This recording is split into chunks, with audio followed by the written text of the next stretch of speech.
একটি কুঁড়ের ঘরে তারা দুই বোন বসবাস করত। তারা ছিল যমজ বোন। হঠাৎ একদিন তাদের মা মারা যায়। তাদের মা মারা যাওয়ায় তাদের খুব খাবারে ঘাটতি হয়েছিল। যখন ছোট বোন বলল, বোন আমরা এখন কি খাবো? আমাদের তো মা নেই।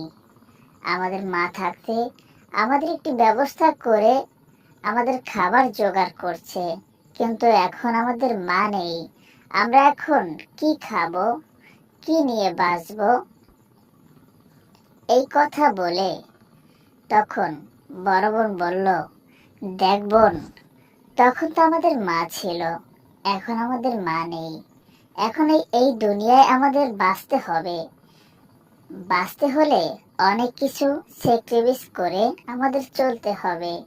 আমাদের খাবার আমাদের নিজেদেরই জোগাড় করতে হবে। আমাদেরই একটি ব্যবস্থা করে নিতে হবে। তো বোন ভাবিস না, আমি আছি না, আমরা দুই বোন হয়তো কারো বাড়িতে গিয়ে কাজ করব, কাজ করে আমাদের খাবার জোগাড় করব। তো বোন চিন্তা করো না। আর তাছাড়া আমাদের বাগানে তোর কয়েকটি আপেল গাছ আছে। আমরা সেই গাছে গিয়ে দেখি, যদি কোনো আপেল পাই তাহলে সে আপেল বিক্রি করে আমরা আমাদের খাবার জোগাড় করব। তখন ছোট বোন বললে, তো আপু চলো আমরা সেখানে যাই, গিয়ে দেখি কোনো আপেল আছে কিনা। তখন তারা সেই দুই বোন সেই তাদের বাগানের কাছে যাইতে শুরু করলো। কিছুক্ষণের ভিতরেই তারা তাদের বাগানে পৌঁছে গেল। দেখলো তাদের বাগানে অনেক আপেল ধরেছে। তারা অনেক খুশি।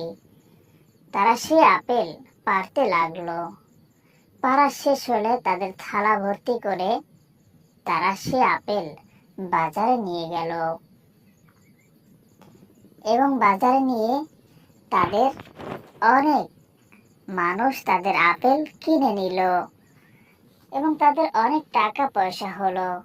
তারা সে টাকা পয়সা নিয়ে বাড়িতে এসে ভালোভাবে সংসার এবং তারা দু বোন ভালোভাবে চলছিল। তো বন্ধুরা, আমাদের আজকের ভিডিও এখানেই এই পর্যন্ত। যারা আমাদের কার্টুন ভিডিওটি দেখতে ভালোবাসেন তারা অবশ্যই চ্যানেলটি সাবস্ক্রাইব করবেন।